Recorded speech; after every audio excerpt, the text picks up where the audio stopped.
ગઈકાલે વરસાદી આગાહી હોવાને કારણે વરસાદ ફૂલ જોરમાં ધબક્યો હતો। ત્યારબાદ આજે પણ કંઈક સ્થિતિ એવી જ રહેશે। ત્યારબાદ હવામાન નિષ્ણાતો દ્વારા પણ આગાહી કરવામાં આપણી ઉપરથી પસાર થઈ રહી છે અને અત્યારે જે સિસ્ટમ છે એનો જે સેન્ટ્રલ પાર્ટ હોય છે મધ્ય ગુજરાત અને સૌરાષ્ટ્રના અમુક ભાગો પર અમુક પાર્ટ છે એના દક્ષિણ ગુજરાત તરફ ઝૂકેલા છે। એટલે જોવા જઈએ તો સિસ્ટમ છે અત્યારે ભાવનગરથી લઈ ખંભાતનો અખાતના અમુક વિસ્તારો કવર કરી બરોડાથી લઈ અને આણંદ, નડિયાદ, અમદાવાદ, કપડવંજ અને જે વિરમગામ અને સાણંદ સુધીના વિસ્તારો છે આ વિસ્તારો ઉપર અત્યારે આ સિસ્ટમનો સેન્ટ્રલ પાર્ટ છે। 27 તારીખે રાત અને 28 તારીખ સવાર સુધી એટલે કહી શકાય કે આવનારી 36 થી 40 કલાકની અંદર રાજ્યની અંદર એક પ્રકારે મેઘતાંડવ થવાનું છે। અનેક વિસ્તારોની અંદર 15 ઇંચ કરતા પણ વધારે વરસાદ પડી જશે।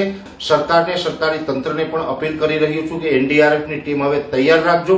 આવનારા 36 કલાક બહુ ખૂબ ડેન્જર છે, જેની અંદર ખાસ કરીને જોવા જઈએ તો અમદાવાદ, આણંદ, નડિયાદ, સુરેન્દ્રનગર, મોરબી, ભાવનગર, બોટાદ, રાજકોટ, જુનાગઢ, ગીર સોમનાથ, પોરબંદર, દ્વારકા, જામનગર અને કચ્છના દરિયાઈ કાંઠાના ભાગો, આટલા જે જિલ્લાઓના મેં આપને નામ જણાવ્યા છે આ તમામ જિલ્લા છે આવનારી 36 થી 40 કલાક માટે ડેન્જર ઝોનમાં ગણી શકાય।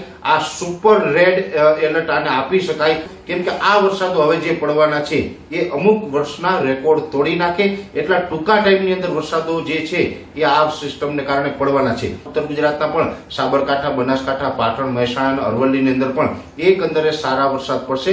5 થી 8 ઇંચ સુધીના વરસાદો ઉત્તર ગુજરાતમાં નોંધાઈ શકે છે। દક્ષિણ ગુજરાતમાં પણ તમામ જિલ્લાઓની અંદર એકંદરે 5 ઇંચ આસપાસના વરસાદો પડી શકે છે। 29 તારીખે સવારનો સમય હશે એટલે 29 તારીખ સુધી આ સિસ્ટમની અસરને કારણે ગુજરાતના અલગ અલગ વિસ્તારોની અંદર વરસાદો છે ચાલુ રહેશે, આવું ચોક્કસ મારું માનવું છે।